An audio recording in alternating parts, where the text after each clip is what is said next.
అందరికీ నమస్కారం and welcome to the point. 2024 వచ్చేసింది. ఎన్నికల వాతావరణం పుంజుకుంటోంది ర్యాపిడ్గా ఆంధ్రప్రదేశ్లో. అండ్ ఇప్పటి వరకు జనసేనని, పవన్ కళ్యాణ్ని కొంత లైట్ తీసుకున్న అధికార పార్టీ, అలాగే ముఖ్యంగా సీఎం వైఎస్ జగన్ ఇప్పుడు స్టైల్ మార్చినట్టు అనిపించింది. ముఖ్యంగా గోదావరి జిల్లాలో ఈసారి పవన్ కళ్యాణ్ హవా ఉంటుందా అన్న చర్చలు వినిపిస్తున్న తరుణంలో ఈ ఫ్యాక్టర్ ఎంతవరకు ఉంటుంది అని అందరూ మాట్లాడుకుంటున్నప్పుడు ఈ నివేదికలతో జగన్ కాస్త అలర్ట్ అయినట్టు అనిపిస్తోంది. ఉమ్మడి గోదావరి జిల్లాలతో పాటు కృష్ణా, గుంటూరు ఈ జిల్లాలన్నింటిలో కూడా ప్రభావం చూపేలాగా వ్యూహం రెడీ చేస్తున్నారు వైఎస్ జగన్. పవన్కు ఈ 4 ఉమ్మడి జిల్లాల్లో కొంత చెక్ పెట్టాలని చెప్పి మొత్తం వైఎస్ఆర్ కాంగ్రెస్ పార్టీ కసరత్తు చేస్తున్నట్టు కూడా మనకు తెలుస్తోంది. అందుకే కాపుల్లో చాలా బాగా పెద్ద పేరున్న, కాపులకి కేర్ ఆఫ్ అడ్రస్ అయిన ముద్రగడ పద్మనాభం గారు, అలాగే మరోవైపు వంగవీటి రాధా కూడా ఈ పార్టీలో చేరబోతున్నారని చెప్పి గట్టిగా వినిపిస్తోంది. సో వీళ్ళని కూడా చేర్చుకోబోతున్నారు. అందుకే అక్కడ పవన్ కళ్యాణ్ని ఒంటరిగా, అలాగే టీడీపీతో కలిపి బాణాలు ఎక్కుపెట్టి తీవ్రమైన విమర్శలు కొనసాగిస్తున్నారు. అండ్ చంద్రబాబు అవినీతిలో పవన్ కూడా భాగస్వామే. చంద్రబాబు అవినీతిపై కొన్ని వీడియో, అలాగే ఇక పత్రికల్లో ప్రచురితమైన చాలా ఎవిడెన్సెస్ ఉన్నాయని చెప్పి ఛానల్స్ ఎందుకు ఈ విషయాన్ని ప్రస్తావించట్లేదని చెప్పి కూడా నేరుగా ఎల్లో మీడియాని కూడా టార్గెట్ చేస్తున్నారు వైసీపీ నేతలను. మొత్తానికి ఈ రాజకీయ పరిణామాలు ఎటువైపుకి దారి తీస్తున్నాయి. మరోవైపు అధికార వైసీపీలో కూడా చకచక మార్పులు జరిగిపోతున్నాయి. అసలు ఊహించనంతగా అభ్యర్థుల మార్పిడి ఏదైతే జరుగుతుందో, మరి ఇది ఏ కాన్ఫిడెన్స్తో వైఎస్ జగన్ చేస్తున్నారు, ఇదే అంశంపై మాట్లాడబోతున్నాం. వైఎస్ఆర్ కాంగ్రెస్ పార్టీ నాయకులందరికీ సుపరిచితులు సుందరరామ శర్మ గారు ప్రస్తుతం ఐ డ్రీమ్ స్టూడియోస్లో ఉన్నారు. అండ్ కాసేపట్లో రాజకీయ విశ్లేషకులు కృష్ణరాజు గారు జాయిన్ అవుతారు. శర్మ గారు నమస్కారం సార్. నమస్తే అండి. చాలా సర్ప్రైజింగ్ పరిణామాలు జరుగుతున్నాయి వైసీపీలో. ఫస్ట్ ఆఫ్ ఆల్ అభ్యర్థుల మార్పు గురించి మాట్లాడదాం సార్. ఏమిటి కసరత్తు, ఏ ఆధారంగా? అంటే ఇంతవరకు జరిగిన అభివృద్ధి పనులు కానీ, సంక్షేమ కార్యక్రమాల్లో కానీ వీరెవరూ పాలు పంచుకోలేదా మారుస్తున్న అభ్యర్థులందరూ? అంటే ఒక్కటి మీరు ఇందాక అంటున్నారు, పవన్ కళ్యాణ్ లేకపోతే చంద్రబాబు నాయుడు గారిని చూసి జగన్ గారు ఏదో వ్యూహం మారుస్తున్నారు, చకచక ఏవో ఇది చేస్తున్నారు అని. అసలు వాళ్ళిద్దరూ ఎక్కడ, అదేంటి కురుక్షేత్ర యుద్ధంలో ఎక్కడ లేరు వాళ్ళు. రైట్. ఇవాళ జగన్ గారు చేసుకుంటున్నది తన యొక్క దీన్ని తనే రిఫార్మ్ చేసుకుంటా ముందుకెళ్తున్నాడు. ఎందుకు అని చెప్పంటే 2014 ఎన్నికలప్పుడు ఏవైతే లోపాలు జరిగినాయో వాటిల్ని 2019లో జాగ్రత్తగా, క్లారిటీగా, క్లియర్గా వాటిని ఇది చేసి 151 సీట్లు గెలిచారు. గెలిచిన తర్వాతన ఈ యొక్క పథకాలు కానీ, సంక్షేమ పథకాలు కానీ, అభివృద్ధి ఇవన్నీ తీసుకొచ్చిన తర్వాతన మళ్ళీ ఇప్పుడు నెక్స్ట్ ఏం చేయాలి, ఏ రకంగా అభ్యర్థులే కాదు, ప్రతి నియోజకవర్గమే కాదు, ప్రతి విషయంలోనూ కూడా ప్రజలకి ఎంత దగ్గరికి తీసుకుని వెళ్ళాలి ప్రజా పరిపాలన అనేదే మెయిన్గా జగన్మోహన్ రెడ్డి గారు వెళ్తున్నటువంటి దాంట్లో. రైట్. నెక్స్ట్ మీరు ఇంకో మాట ఏమంటున్నారంటే, ఇప్పుడు తీసేసేటువంటి అభ్యర్థులు వాళ్ళకి అని చెప్పనని కాదు, ఇక్కడ కొంత సోషల్ జస్టిస్ కోసం కొన్ని చోట్ల చేంజ్ చేయాల్సి వస్తూ ఉంది. కొన్ని చోట్ల ఏమన్నా కొత్త వ్యక్తులను తీసుకురావటం మూలకంగా కొంత వాళ్ళల్లో కూడా ప్రజలకు కూడా కొత్త అభ్యర్థుల్ని తీసుకుని వచ్చి రాజకీయంగా వాళ్ళకు ఒక అవకాశాలు ఇవ్వటం కానివ్వండి, లేదా ఈ అభ్యర్థుల్ని ఇంకొక చోటకి మార్చడం.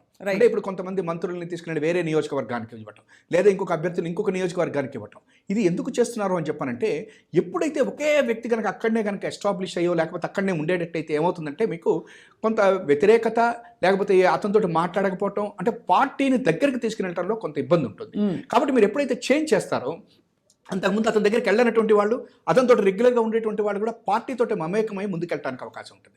కాబట్టి 1 షాట్ 2 బర్డ్స్ అన్నట్టు ప్రభుత్వ పరిపాలనతో పాటు పార్టీని కూడా ఎదుగుదల చేసుకునేటట్టుగా ముందుకెళ్తున్నారు. రైట్. ఒక విషయం చెప్పండి సుందరరామశర్మ గారు, పబ్లిక్ పర్సెప్షన్ బిల్డ్ చేయడానికి ఎంతవరకు కృషి చేసింది మీ పార్టీ? ఎందుకంటే ఇప్పటివరకు అంటే పెద్ద ఢంకా బజాయించి ఏదో మేము ఇంత పూర్తి చేసామని అక్కడక్కడ మీ నాయకులు చెప్తున్నారు తప్ప ఎక్కడా ఒక భారీ ఇది జరగలేదు.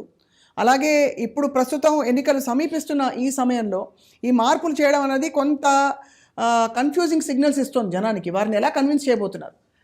మీరు ఒక ఇదిలో మీరు అన్నది కరెక్ట్గా ఏంటంటే, జగన్మోహన్ రెడ్డి గారు 2011లో పార్టీ పెట్టిన తర్వాత ఆయన పార్లమెంటు మెంబర్గా గెలిచారు.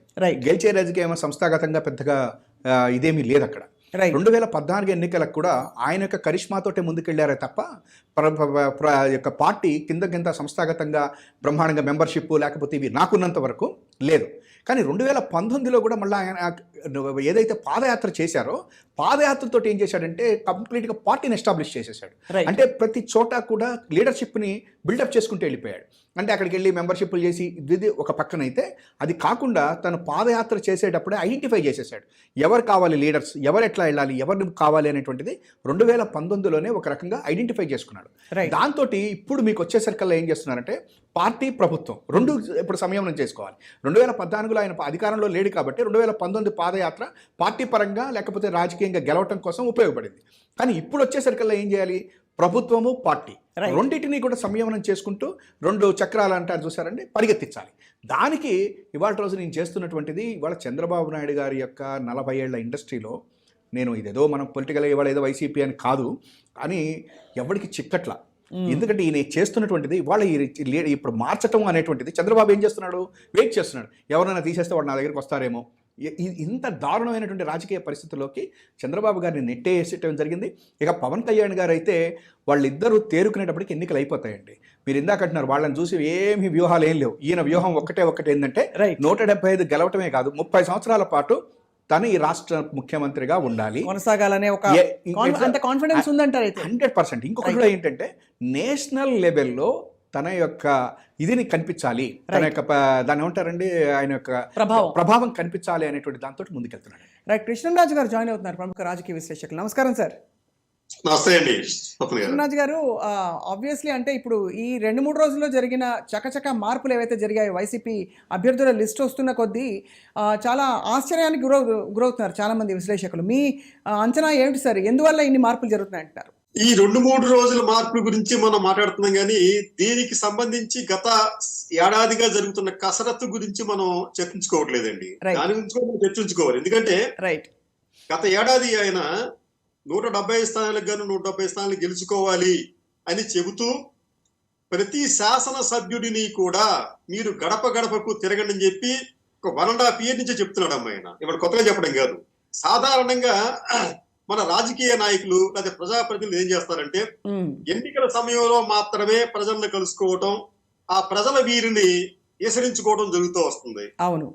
ఎందుకంటే చాలా మంది మీరు మాకు ఆ పని చేయలేదు, ఈ పని చేయలేదు అని చెప్పి చెప్తున్నారు. లేకపోతే ఏమంటారంటే మీరు ఎన్నికల సమయంలో మాత్రం మీకు గుర్తుకొస్తామా అని ప్రజలు ప్రశ్నించేందుకు ఆస్కారం గతంలో ఉండేది.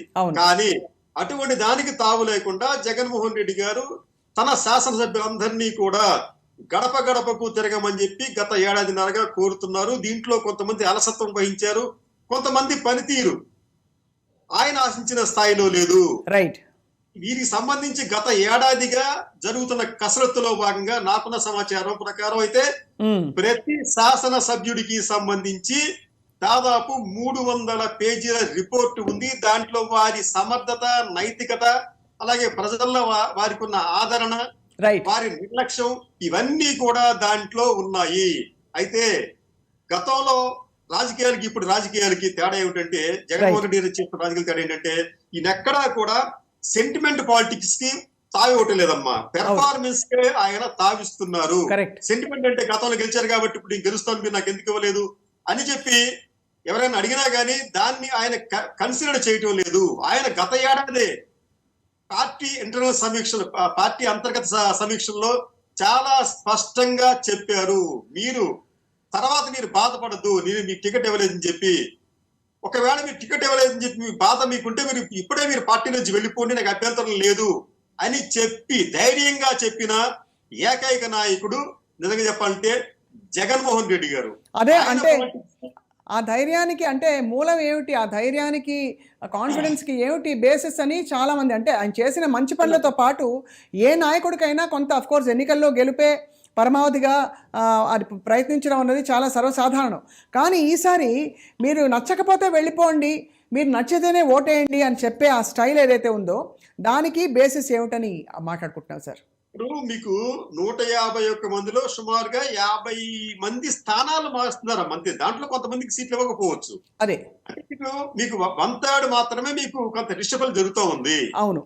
అయితే దీనికి సంబంధించి కూడా ఆయనకున్న కాన్ఫిడెన్స్ కన్నా కూడా ఆయనకున్న రిపోర్ట్స్ ఏమా, అది వీరి ఈ శాసన సభ్యుల పనితీరు బాగా ఉంటే బహుశా అసలు వారిని ఆయన టచ్ చేసే అవకాశం ఉండదు మిగతా 100 మంది లాగా.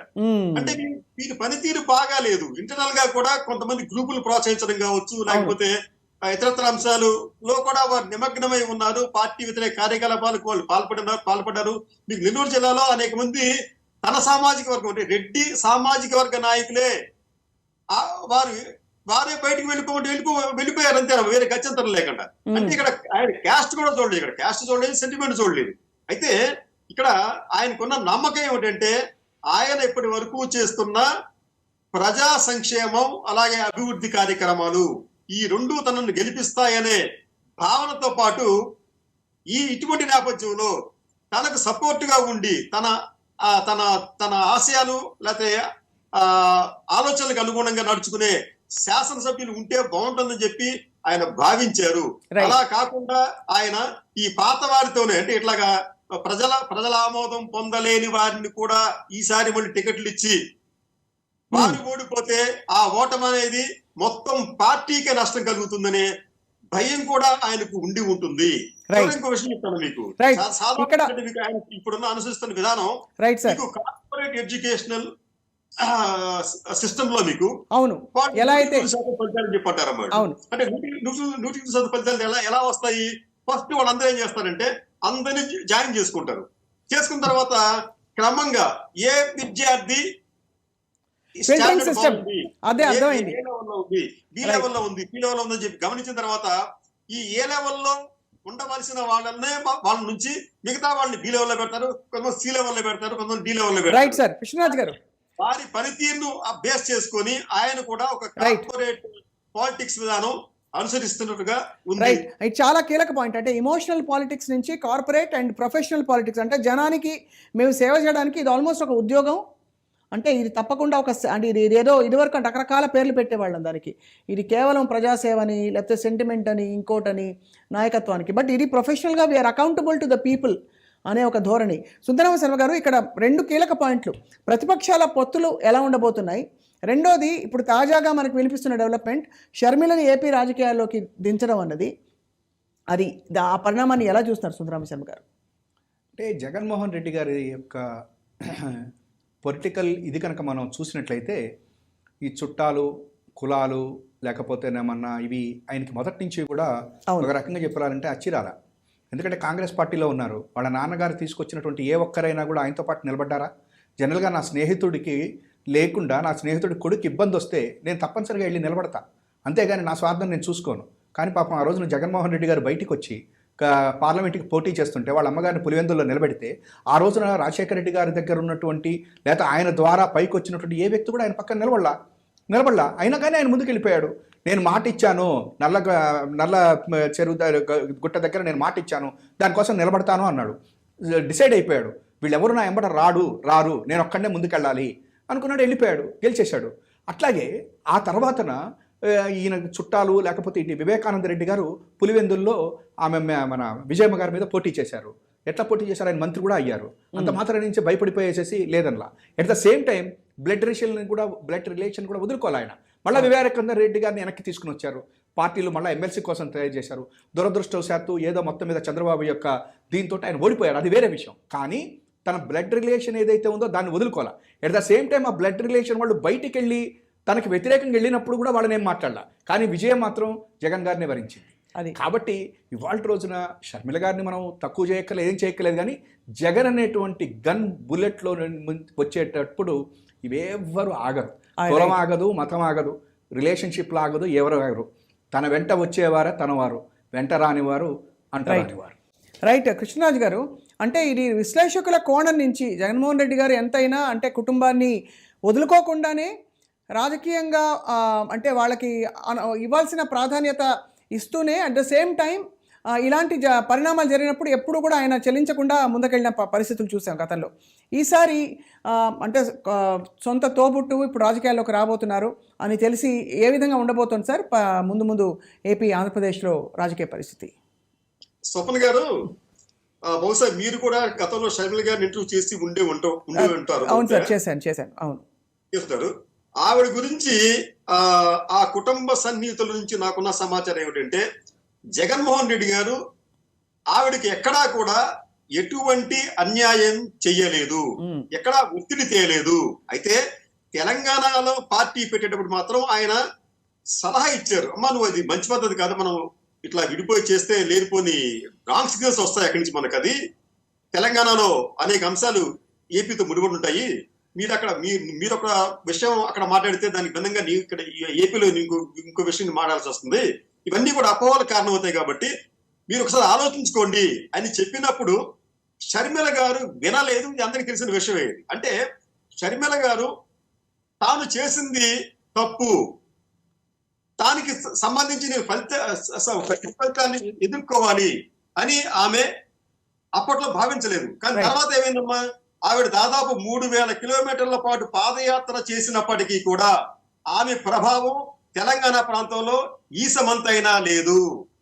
కాబట్టి అక్కడ దారుణంగా ఫెయిల్ అయ్యి ఇక్కడికి వచ్చి మళ్ళీ ఏపీలోకి వచ్చి ఏదైనా చేస్తారు అని అనుకుంటే ఏమీ జరిగే అవకాశం లేదు. గతంలో మీకు ఎన్టీ రామారావు గారు హయాంలో మీకు ఆయన చనిపోయిన తర్వాత హరికృష్ణ గారు, లక్ష్మీపార్వతి గారు ఇట్లాగా పార్టీలు పెట్టారు, ప్రజల్లో తిరిగారు, ఎటువంటి ప్రయోజనం కనిపించింది? ఏమి లేదమ్మా.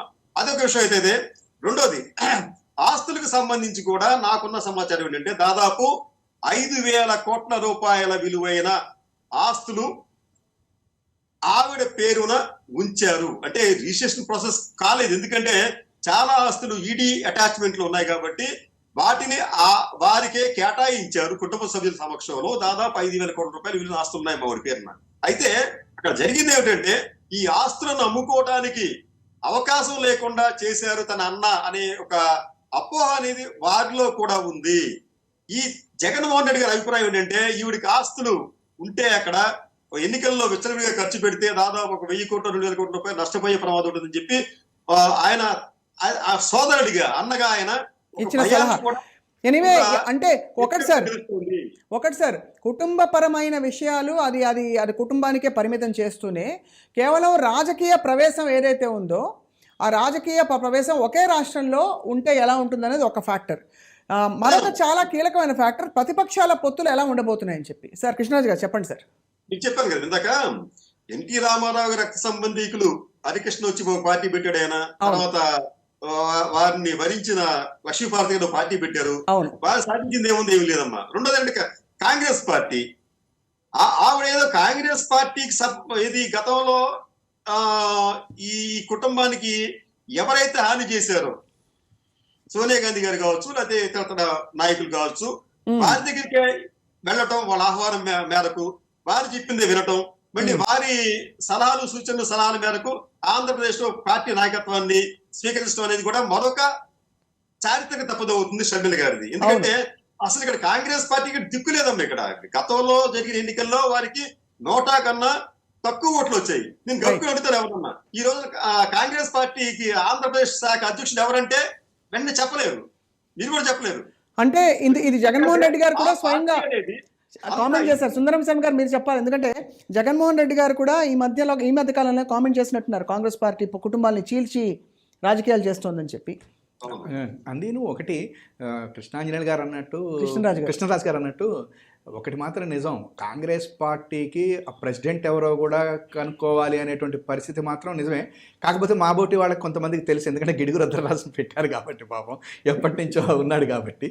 కానీ ఒకటి మాత్రం నిజం ఏంటంటే ఇవాళ మీరు షర్మిల గారి యొక్క ప్రభావం ఏదైతే అంటున్నారో అది రాష్ట్రం మీద కాంగ్రెస్ పార్టీకి ఏంటి అంటే, కాంగ్రెస్ పార్టీ ఆమెను తీసుకుని రావటం మూలకంగా లేదా ఆమెకి రేపు పొద్దున ఒక రాజ్యసభ సీటు ఇవ్వటం మూలకంగా కొంత కాంగ్రెస్ బతికున్నది, లేకపోతే ఇప్పుడు అసలు దాన్ని ఏమంటారంటే వెంటిలేటర్ మీదకి తీసుకుని రాచేటువంటి అవకాశాలు ఉంటాయే తప్ప ఇది వచ్చేసేసి జగన్ గారి యొక్క దీని మీద ప్రభావం చూపం. అయితే చంద్రబాబు నాయుడు గారు కానీ పవన్ కళ్యాణ్ గారి యొక్క ఉద్దేశం ఏంటంటే షర్మిల గారిని తీసుకుని వచ్చి షర్మిల గారు ఏదో జగన్మోహన్ రెడ్డి గారికి ఇది చేస్తే అని చెప్పననేటువంటిది చూస్తుంటే నిజంగా ఎంత దారుణం అంటే ఆ వారాంత పలుకులు ఆయన రాసేవి అవి చూస్తే నాకు నవ్వొస్తుంది. ఏంటంటే అంటే ఇంతకీ చంద్రబాబు నాయుడు అయిపోయిందని వాళ్ళే చెప్పేస్తున్నారు. అంటే ఇప్పుడు చంద్రబాబు గారు ఏమీ లేదు, చంద్రబాబు అవుట్ ఆఫ్ అయిపోయాడు కాబట్టి అట్లీస్ట్ దానికి అదేదో ఆ కురుక్షేత్ర యుద్ధంలో ఎట్లయితే వాడైపోయారు వీళ్ళైపోయారో అన్నది అయిపోయాడు, తమ్ముడు అయిపోయాడు అన్న తర్వాత ఎవరో వాళ్ళని పట్టుకురా అంటే వాళ్ళని పట్టుకొచ్చినట్టుగా ఇవాళ షర్మిల గారిని ముందు పెట్టి ఏదన్నా యుద్ధం చేయాలనేటువంటి పరిస్థితికి దిగజారిపోయినారు. కాబట్టి మనం ఒక్కటి మాత్రం చెప్పచ్చు, ఈ 24 ఎలక్షన్స్ వరకు మాత్రము జగన్మోహన్ రెడ్డి గారి యొక్క జగన్నాథ రథచక్రాలను ఆపటం ఎవరి వల్ల కాదు. రైట్. చాలా కీలకమైన మూడో పాయింట్ సార్ ఇవాళ మాట్లాడుతున్నది. ఒకటి సొంత పార్టీలో జరుగుతున్న మార్పులు, రెండోది సోదరి షర్మిల అలాగే కాంగ్రెస్ పార్టీ ప్రవేశం ఆంధ్రప్రదేశ్ రాజకీయాల్లోకి. ఇక మూడో కీలకమైన పాయింట్ పొత్తులు ఎలా ఉండబోతున్నాయి, అసలు జనసేన ఏం చేయబోతోంది, జనసేనకి ఎన్ని సీట్లు వస్తాయని అనుకుంటున్నారు. ఎందుకంటే ఇప్పుడు ప్రతిపక్షాలు బలమైన ప్రచారం చేస్తున్నాయి ఏమని, దట్ ఇంకా నెక్స్ట్ రాబోయేది మేమే అని చెప్పి.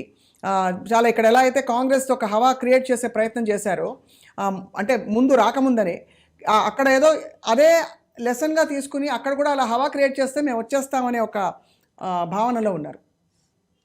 తప్పల్ గారు, సార్ జనసేన నేడు ఒక బలహీన సేనగా మారింది.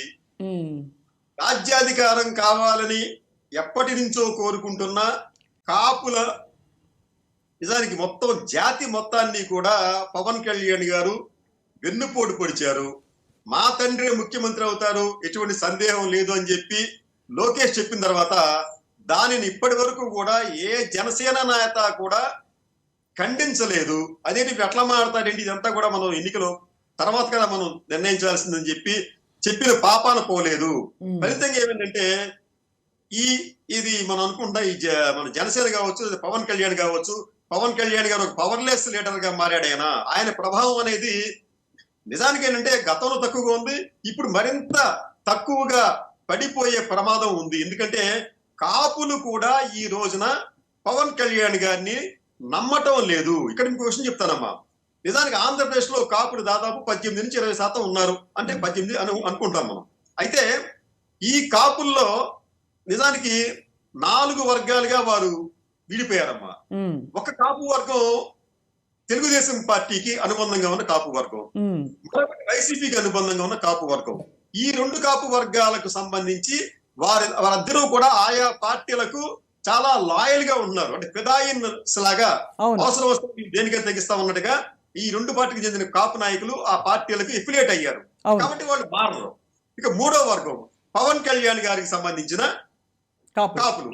అయితే దీంట్లో ఎవరో కూడా అర్ధబలం అంగబలం ఉన్న కాపు నాయకులు లేరు. లేకపోగా ఇక్కడ వచ్చిన ఇబ్బంది ఏంటంటే పవన్ కళ్యాణ్ గారికి వారు అనుకుంది ఏంటంటే వచ్చే ఎన్నికల్లో మనం కనీసం ఈయన ముఖ్యమంత్రిగా ప్రొజెక్ట్ చేసుకుంటే కాపు ఔన్నత్యం పెరుగుతుంది, జాతి ఔన్నత్యం పెరుగుతుంది, మనం ఏదైనా చేయొచ్చు అని చెప్పి వీళ్ళంతా ఆశించారు కాపులు. పవన్ కళ్యాణ్ వెంట ఉన్న కాపు నాయకులు ఉంటారు. కానీ లోకేష్ గారు ప్రకటన చేసిన తర్వాత ఈ 3వ వర్గం కాపుల్లో కూడా విభేదాలు వచ్చినాయి. కొంతమంది బయటకు వచ్చారు, కొంతమంది లోపల వ్యక్తం చేస్తారు, బయటకు వస్తున్నారు. అవును, 4వ వర్గం కాపులు ఎవరంటే మాకు నిజంగా రాజ్యాధికారం కావాలి అని కోరుకునే సామాన్య కాపులు, జనానికి సంబంధించిన కాపులు. అయితే వీరి మధ్యన ఐక్యత లేకపోవటం ఇదంతా చూస్తూ ఉంటే ఈ రోజున కాపు ఓటు బ్యాంకును పవన్ కళ్యాణ్ చాలా దారుణంగా ధ్వంసం చేశారు. కాపులు దిక్కుతోచని ఒక అయోమయ స్థితిలోకి నెట్టివేయబడ్డారు. కాపులు తిరిగి మరోసారి అవమానం పాలు చేయడానికి పవన్ కళ్యాణ్ కారణమయ్యారు. ఎందుకంటే లోకేష్ గారు ఎప్పుడైతే ఆ ప్రకటన చేశారో దాన్ని ఖండించకపోవడం అనేది వారు చేసిన ఒక పెద్ద తప్పిదం. ఇక్కడ ఫలితంగా ఏమిటంటే పవన్ కళ్యాణ్ గారు కేవలం తెలుగుదేశం పార్టీ కోసం పనిచేస్తున్నారని చెప్పి ప్రజలు భావించినప్పుడు ఆ పార్టీని ఈ పార్టీని అంటే ఓటు బ్యాంకు ఏ సమంతైన ఎత్తైనా గానీ పెరగదు. మనకి సంస్కృతంలో మాట ఉందమ్మా, తక్ష కేంద్రాయ స్వాహ అని చెప్పి. అంటే దాని అర్థం ఏంటంటే తక్షకుడు అనే ఒక నాగుపాము కాపాడుకోవటానికి ఈ యజ్ఞ యాగాదుల నుంచి ఇంద్రుడి సింహాసనం చుట్టుకుంటే అది గమనించిన ఈ యజ్ఞం చేసేవాళ్ళు ఒక మాట ఉంటారు, తక్ష కేంద్రాయ స్వాహ, అంటే తక్షకుడు ఇంద్రుడు కూడా వచ్చి ఈ హోమంలో పడిపోవాలని చెప్పి. అలాగే ఈ ప్రజలు జరుపుతున్న ఈ హోమంలో వారిద్దరూ కూడా సమితులయ్యే ప్రమాదం ఉంటుంది తప్ప వారికి వచ్చే లాభం అయితే మాత్రం ఇక్కడ ఒక్క నిమిషం సిద్ధరామ శర్మ గారు, అంటే మీ కామెంట్ ఏంటి సార్? అంటే చాలా అంటే భారీగా ఒక వారాహి యాత్ర చేసి తీవ్రమైన విమర్శలు చేసి ఆల్మోస్ట్ స్పీచ్లు రోజుకు ఒక పంచ్ డైలాగ్ చెప్పుకుంటూ వెళ్ళిన పవన్ కళ్యాణ్ గారు ఇప్పుడు లేటెస్ట్గా మొన్న లోకేష్ గారి ఆయన యాత్ర ముగిసిన తర్వాత ఆయన ఇచ్చిన 2-3 ఇంటర్వ్యూలు కూడా చూశారు మీరు. ఏదో చాలా ధీమా వ్యక్తం చేస్తున్నారు, మేము కలిసి వస్తాము, ఇలా గెలుస్తామని. మరి బీజేపీ మాట ఏమిటి?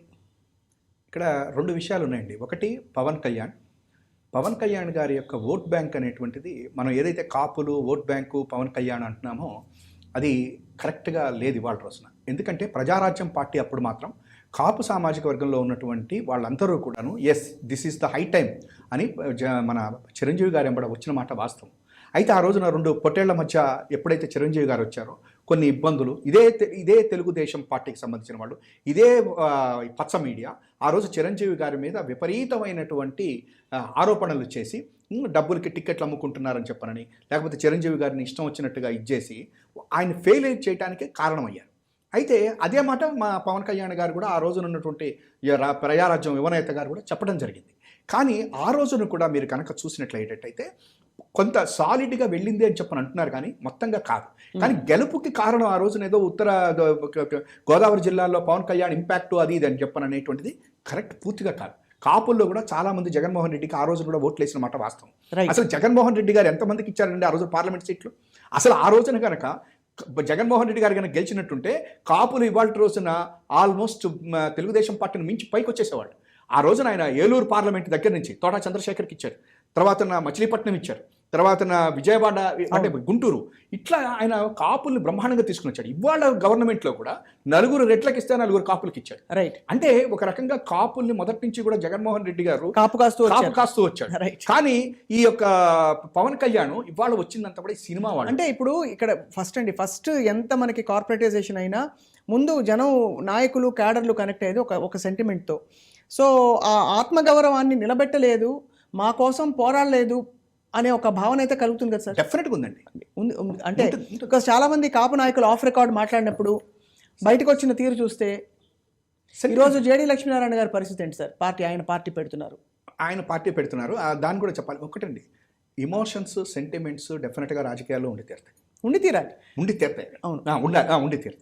కాకపోతే ఇక్కడ ఏమైందో చెప్పంటే, పవన్ కళ్యాణ్ గారు వారాహి యాత్ర బిగిన్ చేసిన, అసలు ఆ యొక్క జైలు దగ్గరికి వెళ్ళి చంద్రబాబు నాయుడు గారితో ఉంటాను, నేను ఆయన ముందుకు నడిపిస్తాను అని చెప్పిన, మేనిఫెస్టో 1వ తారీఖు రిలీజ్ చేస్తున్నాం అని చెప్పిన, ఇవన్నీ కూడా అతని యొక్క ఫెయిల్యూర్. ఎందుకంటే రాజకీయంగా అపరిపక్వతది. అది చంద్రబాబు నాయుడు ఏం మాట్లాడలా, లోకేష్ ఏం మాట్లాడాలి, ఆ రోజున అక్కడ పక్కనున్న బాలకృష్ణ మాట్లాడాల, ఇతని చేత మాట్లాడిచ్చేశారు. ఇవాళ వచ్చేసరికల్లా అతను సీఎం క్యాండిడేట్ అని చెప్పని మాట్లాడేశారు. కాబట్టి ఒక్కటి మాత్రం నిజం, ఇవాళ పవన్ కళ్యాణ్ అనేటువంటి అతను తెలుగుదేశం పార్టీలో చివరిదాకా ఉంటాడని అయితే నేను అనుకోవట్లా.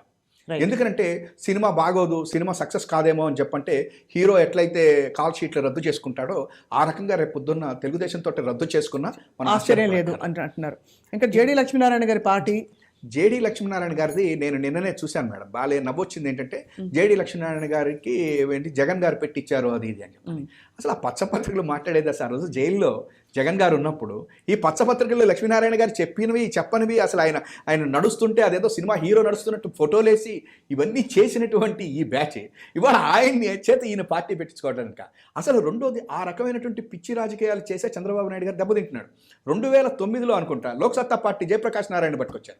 ప్రజారాజ్యం ఉంది, ఇవన్నీ చేల్తాయి, కొన్ని మేధావులు ఉన్నారు, వాళ్ళు ఎవరు ఓట్లేరు, అది వాళ్ళందరూ మన జయప్రకాష్ నారాయణకి వేస్తాడని చంద్రబాబు చేసుకున్నటువంటి పిచ్చి పని ఓడిపోయాడు. అట్లా జగన్మోహన్ రెడ్డి గారి దగ్గర ఒకటి ఏంటంటే, ఎవరి మీద ఆధారపట్టాల, అతను రాజకీయాన్ని ఏం చేస్తున్నాడంటే స్ట్రైట్ ఫార్వర్డ్ తీసుకెళ్తున్నాడు. నేను ఇవాళ ఈ దేశంలో అంటే నాకున్న మీకు లేదు అని పెద్దవారు మీరందరికీ కాదు, ఇందిరాగాంధీ తర్వాతన నేను అప్పుడు చాలా చిన్నవాడిని, ఇందిరాగాంధీని చూస్తే ఆ యొక్క ఇది ఏంటి గరీబీ హఠావో, అసలు ఆ నినాదం ఏంటి, గరీబీ హఠావో అనగానే ఒక్కసారి అంతకు ముందు ఉన్నటువంటి నిజలింగప్ప లాంటి వాళ్ళందరూ జెండా బీకేశారు. బ్యాంకుల జాతీయకరణ, ఇట్లా అంటే ఒక సంక్షేమాన్ని ప్రజల్లోకి తీసుకుని వెళ్ళినటువంటి నాయకుడైన తర్వాత ఏ మాటకు ఆ మాట ఇవాళ నరేంద్ర మోడీ ప్రజల్లోకి తీసుకుని వెళ్ళిపోతున్నట్టు ఇవాళ ఈ రాష్ట్రంలో ఇంతకు ముందు ఉన్న ఇంత పెద్దవాళ్ళది కాకుండా జగన్మోహన్ రెడ్డి గారు ఇవాళ ఒక్కటి చిన్నది, కాకినాడలో ఎంత డైరెక్ట్ సెంటిమెంటు డైరెక్ట్ ఇమోషన్లోకి తీసుకుని వెళ్ళాడో చూడండి. నేను పింఛన్లు 3,000 రూపాయలు ఇస్తున్నాను, ఇంతకుముందు చంద్రబాబు ఎందుకు ఇవ్వలేకపోయాడు అంటే 40 ఏళ్ల ఇండస్ట్రీ, 14 సంవత్సరాల ముఖ్యమంత్రి ఏమి ఇచ్చాడు అనేటువంటిది ఒక్కసారి నాకు ఆలోచనలోకి వచ్చాను కదా. కానీ మీరు రోడ్లు వేయలేదు, మీరు ఇండస్ట్రీలు తీసుకురాలేదు, మీరు అభివృద్ధి చేయలేదు. ఈ ప్రచారంతో ప్రతిపక్షాలు ముందుకెళ్తున్నప్పుడు మీరు ఇచ్చే పెన్షన్లు సంక్షేమ పథకాలు వాటితో సరిపెట్టుకుంటారు జనం అనుకుంటారా? ఇవాళ వెళ్తే రోడ్లు బాగాలేవు, మమ్మల్ని పట్టించుకోలేదు, అసలు మా ఏరియాలో కొత్తది రాలేదు, ఉద్యోగాలు రాలేదు, ఇలా కంప్లైంట్ చేస్తారు కదా. ఇదొక్కటి మాత్రము మీతోటి నేను ఏకపించేది ఏంటంటే, ప్రచారం చేత కావట్లా. రోడ్లకి ఇవాళ జగన్ గారు ఖర్చు పెట్టినంత చంద్రబాబు నాయుడు ఖర్చు పెట్టలా. చంద్రబాబు నాయుడు గారు ఏపీ రోడ్డు డెవలప్మెంట్ కార్పొరేషన్ అని చెప్పారని 2018లోనే ఒక జీవో నెంబర్ 34 తీసుకుని వచ్చి ఏమని చెప్పాడంటే అసలు రోడ్లు ఏమీ బాగలేదు, మొత్తం వేయడానికి నాకు 3,000 కోట్ల అప్పని తీసుకుని వచ్చి పసుపు కుంకుమ పంపించాడు. దాన్ని మేము బయటికి తీసుకుని రాలేకపోతున్నాం. రైట్. ఎంతసేపటికి కూడా మేము వీళ్ళు మా రోడ్లు బాగాలేదు అంటే ఆ రోడ్లు బాగాలేదనే దాని మీద మాట్లాడుతున్నాం తప్ప చంద్రబాబు నాయుడు 2013 తర్వాత రాష్ట్రంలో రోడ్లకి ఎక్కడ ఖర్చు పెట్టలేదు చంద్రబాబు నాయుడు. కానీ ఇవాళ జగన్ గారు ఖర్చు పెడుతున్నటువంటిది మేము ప్రచారం చేయాలి. రైట్. చివరికి ఒక్కటండి, మీరు అన్నది 100%. నేను నిన్న బాంబే, ఢిల్లీ వెళ్తే లాజిస్టిక్స్ గురించి నేను మాట్లాడితే ఒకళ్ళిద్దరితో మాకు పోర్ట్స్ వస్తున్నాయి, 4 పోర్ట్స్ వస్తున్నాయంటే మీ రాష్ట్రంలో 4 పోర్ట్సా? అవును. ఎవరు ఏంటి అని అడుగుతున్నారు. ఇండస్ట్రీ, లాజిస్టిక్స్ ఇండస్ట్రీ, ఈ 4 పోర్ట్లు వస్తున్నాయా, రామాయపట్నం వస్తుంది, మచిలీపట్నం పోర్ట్ వస్తుంది, మూల ఇట్లా చేస్తున్నారు మా జగన్ గారు అని చెప్పంటే మరి ఇదేంది గుజరాత్ను మించిపోయేటట్టున్నారా మీరంటే గుజరాత్ను మించిపోయేటట్టు ఉన్నాము కానంటే మరి మాకు ఎవరికి తెలియదు అన్నారు. ఇది మా పరిస్థితి. అదొక్కటి మాత్రం నిజంగా జగన్ గారి యొక్క ప్రభుత్వంలో, ఎందుకంటే చంద్రబాబు నాయుడు గారు కొన్ని వేల కోట్ల రూపాయల ప్రచారంకే ఖర్చు పెట్టుకున్నాడు, కానీ వాళ్ళు చేసింది కూడా మేము చెప్పుకోలేకపోతున్నాం. ముఖ్యంగా 4 పోర్ట్స్ ఏమన్నా ఒకటి, ఈ పోర్ట్స్ తోటే మోడీ గారు అంత పెద్ద గుజరాత్ని తీసుకుని వెళ్ళాడు. ఇవాళ ఈ పోర్ట్స్, ఎయిర్పోర్ట్స్ తోటి అసలు జగన్ గారు చేస్తున్నటువంటిది బ్లూ ఎకానమీ అనేటువంటిది ఇది ప్రపంచంలో రాబోయే దానికి ఇవాళ 974 కిలోమీటర్ల తీరాన్ని ముందుకు తీసుకుని వెళ్తున్నటువంటి జగన్మోహన్ రెడ్డి గారు ప్రచారం చేసుకోలేకపోతున్నామని మీరు ఏదైతే అంటున్నారో అది మాత్రం కరెక్ట్. రైట్. ఫైనలీ కృష్ణరాజు గారు, మనం కన్క్లూడ్ చేసేలోపు ఇప్పుడు కొంతమంది టికెట్లు రాలేదనో లేకపోతే బాగా సీనియర్లు అయిపోయి వాళ్ళు పనులు చేయలేదని చెప్పి పక్కన పెట్టిన నాయకుల బ్యాచ్ ఎవరైతే ఉంటారో వాళ్ళు ఇప్పుడు ఏంటి కాంగ్రెస్ గూటికి చేరుకుంటారా, టీడీపీలో చేరతారా? మీకు ఎలాంటి అంచనా కలుగుతుంది సార్ కృష్ణరాజు గారు? అంటే పేర్లు నేను చెప్పట్లేదు, ఎందుకంటే ఎంత లేదన్నా వాళ్ళు పాపం సీనియర్ నాయకులు కాబట్టి. వారు అట్లా కదమ్మా, వారు ఎంత సీనియర్ నాయకులు అయినప్పటికీ కూడా ప్రజాగ్రహాన్ని కొని తెచ్చుకుంటే ఎక్కడా గెలవలేదు కదా. అవును. ఈ పార్టీలో ఇది మీరు ఒక ఎమ్మెల్యేగా ఉండి అయినప్పటికీ కూడా మీకు ఇక్కడ ఈ పార్టీలో మీకు టికెట్ రాలేదు అంటే మీరు ఎంత సమర్థులో ప్రజలకు తెలుసు కదా. అవును. అటువంటి సమర్థులను తీసుకెళ్లి టీడీపీను లేదా కాంగ్రెస్ పార్టీ టికెట్లు ఇచ్చే అవకాశం ఉంటుందా? ఇస్తే ఆ పార్టీలో, ముఖ్యంగా తెలుగుదేశం పార్టీలో చేర్చుకుంటే ఆ పార్టీలో ఊరుకుంటారా? ఎందుకంటే అక్కడ కూడా ఆ పార్టీ నుంచి కూడా టికెట్ ఆశించే వాళ్ళు చాలా మంది ఉంటారు అక్కడ. రైట్. అటువంటి దాన్ని తీసుకొచ్చి ఇక్కడ ఈయన తీసుకొచ్చి అక్కడ పెడితే వాళ్ళు ఎందుకు సపోర్ట్ చేస్తారు? కాబట్టి ఏంటంటే వీరు అంటే ఈ స్వయం ప్రకాశం లేని ఈ ప్రజాప్రతినిధులు, they are not self illuminated అమ్మా. వారంతా వారు గెలవలేరు. వీరందరినీ ఇప్పుడు కొంతమంది పార్టీని వేడుతున్నారు కదా, ఇవి వీడే వాళ్ళలో అందరూ కూడా రేపు ఇండిపెండెంట్ గా పోటీ చేస్తే 199% మంది ఓడిపోతారు, దాని సందేహం లేదు. 190% మంది డిపాజిట్లు రావు, సందేహం లేదు. అంటే ఇట్లా మీరు మీ అంతటా మీరు మీ రాజకీయాన్ని ఒక వ్యాపారంగా మార్చుకొని ప్రజలతో మీరు మమేకం కాకుండా ఏవో ఒక వ్యక్తి కష్టంతో మీరంతా శాసనసభ్యులకు ఎన్నికయ్యి మళ్ళీ నాకు ఇవ్వలేదు అవకాశం ఉంటే అది తప్పు కదా. అది ప్రజలు దాన్ని కూడా హర్షించే అవకాశం లేదు. ప్రజలు జగన్మోహన్ రెడ్డి గారు తీసుకున్న నిర్ణయాన్ని వారు చాలా సానుకూలంగా అర్థం చేసుకున్నట్టుగా కనిపిస్తోంది. అంతే తప్ప ఒకే కుటుంబం లేదా ఒకే వ్యక్తి 14 సార్లు ఎన్ని కావాలి కానీ ఏమి చేయకూడదు, ఒకసారి కూడా వచ్చి ప్రజలకు చూపించకూడదు అనే ఒక రాజకీయం అనేది ఏదైతే ఉందో రాజకీయం, భిన్నమైన రాజకీయం ఈ రోజున జగన్మోహన్ రెడ్డి గారు చేస్తున్నారు. కాబట్టి మనం ఖచ్చితంగా దీన్ని ఆహ్వానించాలి. Right sir. రైట్. కృష్ణరాజు గారు, సుందరరామ శర్మ గారు, చాలా కూలంకషంగా మాట్లాడుకున్నాం. మొత్తానికి ఈ 2-3 విషయాలలో చాలా ఆచితూచి వ్యవహరిస్తున్నారు. అంటే ముఖ్యమంత్రి వైఎస్ జగన్ అండం కంటే కూడా ఇక్కడ మీ పార్టీ అధినేత, ఎందుకంటే రాజకీయంగా ఆయన ముందరకెళ్తున్న పద్ధతి చూస్తే అభ్యర్థులు సరిగ్గా పనిచేయని వాళ్ళని మార్చడం లేదు, నియోజకవర్గాలు మార్చడం లేదు, తీసేయడం ఏదో ఒకటి. రెండో వైపు ప్రతిపక్షాలను ఎక్కడా కూడా జంకు లేకుండా సూటిగా విమర్శించడం, అంటే వాళ్ళన్న మాటలకు కానీ వాళ్ళు చేసిన, అలాగే ప్రతిపక్ష మీడియా ఏదైతే ఉందో మీడియాని కూడా సూటిగా ప్రశ్నించడం, మరోవైపు కుటుంబాన్ని చీలుస్తోందన్న కాంగ్రెస్ పార్టీని కూడా కామెంట్ చేయడం, ఇలా అన్ని వైపుల నుంచి కూడా ఎక్కడా తేడా లేకుండా తగ్గేదేలే అన్నట్టు ముందరకెళ్తున్నారు. వేచి చూద్దాం సుందరరామ శర్మ గారు ఎలా ఉంటుంది ఈసారి రసవత్రమైన ఈ ఎన్నిక అని చెప్పి. ధన్యవాదాలు సార్ ఇవాళ ఈ డిబేట్లో పాల్గొన్నందుకు. నమస్కారం. Thank you all for watching to the point.